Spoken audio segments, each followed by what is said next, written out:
Welcome to டியூஸ். இந்த வீடியோவில் நம்ம பார்க்க போகிறது அட்டாக் அண்ட் டைட்டனோட எபிசோட் 3 பிரேக் டவுன் தான். ஸோ ஓப்பனிங் சீனில் நிறையா சோல்ஜர்ஸ் எல்லாமே ரெடியாகி ட்ரைனிங் ஸ்டார்ட் ஆகிறதுக்கு எல்லாம் ப்ரிப்பரேஷனாக நின்றுட்டுருக்காங்க. ஸோ இங்கே தான் ஒரு கமாண்டர், அவர் பேர் கெய்த். ஸோ இவர் தான் இங்கே புதுசாக வந்திருக்கிறவங்க எல்லாத்தையுமே ட்ரெயின் பண்ண போகிறாங்க.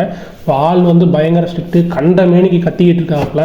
ஸோ ஒவ்வொரு பர்சனோட பேரையுமே கேட்டு நீ என்ன ஆக போகிற, நீ உனக்கு என்ன அப்படின்னு சொல்லிட்டு பயங்கரமாக கேள்வி கேட்டு ஸோ மென்டலாக எல்லாத்தையுமே பிரேக் டவுன் பண்ணிட்டு இருக்காங்க. ஸோ இவங்க இதுக்கு சூட்டபுளாக இருக்காங்களா அப்படின்னு சொல்லிட்டு ஆர்மினை கேள்வி கேட்குறாரு, உன் பேர் என்ன அப்படின்னு சொல்லிட்டு. ஸோ நீ எதுக்காக இங்கே வந்தனா, நான் இங்கே ஹியூமனிட்டி ஜெயிக்கணும், ஹியூமன்ஸ் ஜெயிக்கணும். ஸோ டைட்டனுக்கும் ஹியூமன்ஸுக்கும் நடக்கிற ஃபைட்டில் ஹியூமன்ஸ் ஜெயிக்கணும் அப்படின்னு சொல்லிட்டு அவனுக்கு ஒரு பனிஷ்மெண்ட் மாதிரி ஏதோ ஒன்று கொடுக்குறாப்புல. அது ஸோ இன்னொருத்தனை ஜீன் அவன் பேர். ஸோ அவங்ககிட்ட நீ எதுக்குடா இங்கே சேர்ந்த அப்படின்னா, ஸோ நான் ஒரு இன்னர் சர்க்கிளில் ஒரு மிலிட்ரி போலீஸ் ஆகணும். ஸோ அந்த மிலிட்ரி போலீஸ் பார்த்தீங்கன்னா இன்னர் சர்க்கிளில் தான் அவங்க இருப்பாங்க. ஸோ ஒரு சேஃபான ஒரு லைஃப். ஸோ மற்ற சோல்ஜர்ஸ் மாதிரி வெளியே போய் வேலை செய்ய மாட்டாங்க. ஸோ அவன் பயங்கர தெளிவாக தான் இருக்கான். அதுக்கப்புறம் இன்னொரு மொட்டையும் ஒருத்தர் இருப்பான். ஸோ அவன் சல்யூட் வைக்கும் போதே ரைட் ஹேண்டில் வைக்காமல் லெஃப்ட் ஹேண்டில் வைப்பான். ஸோ அவனை ஒரு கற்று. அதுக்கப்புறம் இப்படி சீரியஸாக பேசிகிட்டு இருக்கும்போது இன்னொரு பொண்ணை காட்டுறாங்க. ஸோ அந்த பொண்ணு பார்த்தீங்கன்னா பொட்டேட்டோ சாப்பிட்ருக்கா. ஸோ எல்லாம் ட்ரைனிங்கெல்லாம் ப்ரிப்பேர் ஆகிட்டு இருக்கும்போது அவள் பொட்டேட்டோ சாப்பிட்ருக்கா. ஸோ அவள் பேர் சாஷா. ஸோ அவள் ஃபுட்டில் பயங்கர கிரேசி. சோறுனா என்னன்னாலுமே பண்ணுவாள். ஸோ சாஷா கிட்ட போய் கத்துவார் அப்படின்னு போய் பார்த்தா இந்த கெய்த் கத்தவே இல்லை. சும்மா லைட்டாக திட்டிட்டு பனிஷ்மெண்ட்டு என்ன பனிஷ்மெண்ட்னா சுற்றி ஓடணும், நீ மயக்கம் போட்டு விழுகிற வரைக்கும் ஓடுற, அது வரைக்கும் நிற்கவே கூடாது அப்படின்ட்டு. ஸோ இப்போ அந்த சாஷா அந்த பனிஷ்மெண்ட் எல்லாமே பண்ணிகிட்டு இருக்கா. இந்த டே முடிஞ்சு ஸோ எல்லாருமே பேசிட்டு இருக்காங்க. ஸோ ஒரு சில பேர் வெளியே போகிறத பார்க்குறாங்க, ஒரு மாட்டு வண்டியில் வெளியே போகிற மாதிரி பார்க்குறாங்க. ஸோ என்னடா அப்படின்னு கேட்கும்போது, ஸோ இந்த ட்ரைனிங்கில் ஃபெயில் ஆனவங்க எல்லாருமே வேற ஒரு வேலை, கிட்டத்தட்ட ஒரு விவசாயம் மாதிரி பண்ணுற மாதிரி அந்த ஒரு வேலைகளுக்காக போயிடுவாங்க. திரும்ப இவங்களால சோல்ஜர் ஆக முடியாது அப்படின்ட்டு. ஸோ எரன் அப்போ ஒரு விஷயம் சொல்ல என்னன்னா, இந்த மாதிரி வீக்கான பீப்புளுக்கு இங்கே இடமே இல்லை, ஏன்னா டைட்டன் கூட சண்டை போடணும்ல. ஸோ வீக்கான பீப்புள் இங்கே இருக்கக்கூடாது அப்படின்னு சொல்லிட்டு கொஞ்சம் அந்த இடத்துல எரன் கொஞ்சம் திமிரா பேசுகிற மாதிரி காட்டியிருப்பாங்க.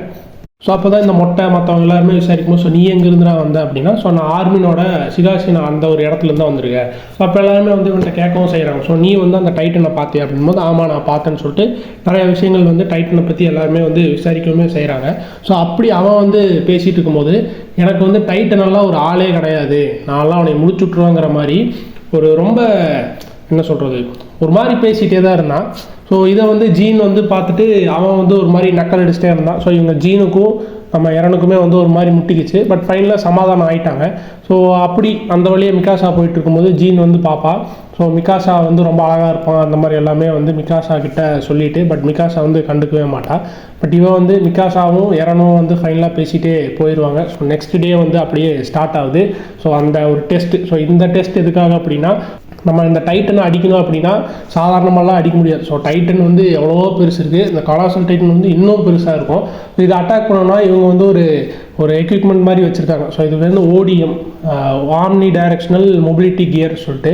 ஸோ இதை வச்சு தான் டைட்டனை அட்டாக் பண்ண முடியும். கிட்டத்தட்ட குரங்கு மாதிரி தவற ஒரு மிஷின் தான் இது. ஸோ இந்த மிஷினை யூஸ் பண்ணணும் அப்படின்னா அதுக்கு சோல்ஜர் ஆகணும்னா அதுக்கு முன்னாடி ஒரு டெஸ்ட்டு ஒன்று இருக்குது. ஸோ அதாவது பேலன்ஸாக நிற்கணும். அந்த ஒரு டெஸ்ட் போயிட்டு இருக்கும்போது எல்லாருமே செலக்ட் ஆகிட்டாங்க, எரனை தவிர.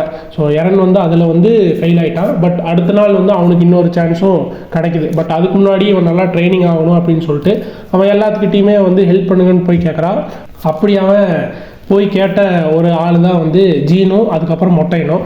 பட் அவங்க ரெண்டு பேருமே கொஞ்சம் ஏகத்தாகமாக தான் பேசி அமுச்சுட்ருவாங்க. நீ தான்டா சொன்ன வீக்காக இருக்கிறவங்களுக்கெல்லாம் இங்கே இடம் இல்லை அப்படின்னு சொல்லிட்டு, நீ வீக்காக தானே இருக்க அப்படின்னு சொல்லிட்டு எரன் சொன்னதே தான் அவனுக்கே திரும்ப ரிவீட் ஆயிரும். அவங்க ரெண்டு பேரும் ஹெல்ப் பண்ணவே மாட்டாங்க. ஸோ நம்ம எரன் போயிட்டு ரெய்னர் அப்புறம் பேத்ரோல்டுன்னு 2 பேர் இருக்காங்க. ஸோ இவங்க 2 பேர்த்துக்கிட்ட போய் ஹெல்ப் கேட்பான். அவங்களுமே பெருசாக முடியாதுன்னு சொல்லிடுவாங்க. பட் ஸ்டில் ஏதோ ஒன்று பண்ணலாமே அப்படின்னு சொல்லிட்டு நம்ம எரன், ஆர்மின் இவங்க எல்லாத்தையும் விட்டு ஏதோ ஒரு இடத்துக்கு போயிட்டே இருக்காங்க. அப்படி போயிட்டே இருக்கும்போது தான் இந்த ரெய்னரோடது, பெத்தோட்டோடது, இவங்க எங்கேருந்தெல்லாம் வந்திருக்காங்க, எரன் எங்கேருந்தெல்லாம் வந்திருக்கான், ஸோ உன்னோட மோட்டிவ் என்ன அப்படின்னு சொல்லிட்டு. ஸோ இந்த ரெய்னர் பார்த்திங்கன்னா எப்படியாவது நான் திரும்ப எங்களோட ஹோமுக்கு போயிடணும்னு சொல்லிட்டு சொல்லுவான். ஸோ உன்னோட மோட்டிவ் என்னடான்னு சொல்லிட்டு எரன்கிட்ட கேட்கும்போது, நான் எல்லா டைட்டனையும் கொல்லணும், இதுதான் என்னோடய மோட்டிவ்னு சொல்லும்போது, இந்த ரெய்னருக்கும் சரி அந்த பிரெத்தோடும் சரி, ஸோ இவங்க 2 பேர்த்துக்குமே ஒரு மாதிரி ரியாக்ஷனே வேறு மாதிரி கொடுப்பானுங்க. ஸோ மறுபடியும் அடுத்த நாள் வந்து விடியுது அந்த டெஸ்ட்டு. ஸோ எல்லாருமே பாஸ் ஆகிட்டாங்க எரனை தவிர. ஸோ எரத்தவங்களை கம்பேர் பண்ணும்போது எரன் வந்து பார்த்திங்கன்னா பயங்கர ஒரு டிட்டர்மினான ஒரு கேரக்டரும் ஒரு ஃபயரான ஒரு கேரக்டரும் கூட. எப்போவுமே வந்து ஒரு மாதிரி ஃபயராகவே இருப்பான். பட் அவனுக்கு வந்து நேச்சரான டேலண்ட் இருக்கான்னு கேட்டால் இல்லை, பயங்கரமாக சொதப்புவான், எல்லாமே பண்ணுவான். பட் இந்த தடவை விடுறதா தெரியல. அவனும் ஏதோ பண்ணுவான், கொஞ்சம் செகண்ட் நிற்பா, திரும்ப விழுந்துருவான். ஸோ அப்போ தான் வந்து கெய்த் வந்து ஒரு விஷயத்தை ஐடென்டிஃபை பண்ணுவார், என்னென்னா நம்ம எரனோட பெல்ட் வந்து ஃபால்ட்டாக இருக்குது அப்படின்னு சொல்லிட்டு. ஸோ அதுக்கப்புறம் இன்னொரு பெல்ட்டை போட சொல்லி, ஸோ இப்போ நீ பண்ணுறான்னு சொல்லும்போது ஸோ ஃபைனலாக அந்த டெஸ்ட்டை வந்து பாஸ் ஆயிடுவான். ஆனால் மற்றவங்களுக்கு என்ன அதிசயம் அப்படின்னா, இவன் வந்து ஃபால்ட்டான எக்யூப்மெண்ட்லேயே வந்து கொஞ்சம் செகண்ட்ஸ் நின்னா இவனுக்கு வந்து பயங்கர ஸ்கில் இருக்குன்னு சொல்லிட்டு அந்த இடத்துல ஃபார்ம் ஆயிடுவான். ஸோ எரன் வந்து ஃபைனலாக ஒரு சோல்ஜராக இருக்குது செலக்டுமே ஆயிடுவான். ஸோ அப்போது மிகாசாக்கும் எரனுக்குமே வந்து ஏதோ ஒரு கண்ணாலேயே பேசிப்பாங்களே, ஸோ அந்த மாதிரி. ஸோ எரன் வந்து என்ன சொல்லுவான்னா, மிகாசா நான் வந்து லைக் எரனுக்கு வந்து என்னென்னா, மிகாசாவை நம்ம இனிமேல் தொந்தரவு பண்ண வேண்டாம், மிகாசா வந்து நீ நம்மளை பார்த்துக்கணுன்னு அவசியம் இல்லை, நான் சோல்ஜர் ஆகிட்டேங்கிற மாதிரி அவனுக்கு ஒரு சந்தோஷம். மிகாசா அவளோட ஆங்கிள் என்ன அப்படின்னா, எரன் ரொம்ப சந்தோஷமாக இருக்கான். ஏன் அப்படின்னா அவன் என்னை விட்டு செப்பரேட்டாக போகணும்னு அவசியம் இல்லை, அவன் என் கூடயே இருப்பான்னு சொல்லிட்டு. ஸோ ரெண்டு பேருமே வந்து ஒரு மாதிரி கண்ணாலேயே பேசிக்கிற மாதிரியான ஒரு விஷயத்தை வந்து சொல்லியிருப்பாங்க. ஸோ ஃபைனலாக வந்து இவன் சோல்ஜர் ஆகிட்டான். ஸோ இப்போ அதுக்கான ட்ரைனிங் எல்லாமே வந்து எடுத்துக்கிட்டும் இருக்காங்க. ஸோ இதோட இந்த எபிசோடு வந்து முடியுது. ஸோ நெக்ஸ்ட் எபிசோடில் நம்ம மீட் பண்ணுவோம். தேங்க்ஸ் ஃபார் வாட்சிங்.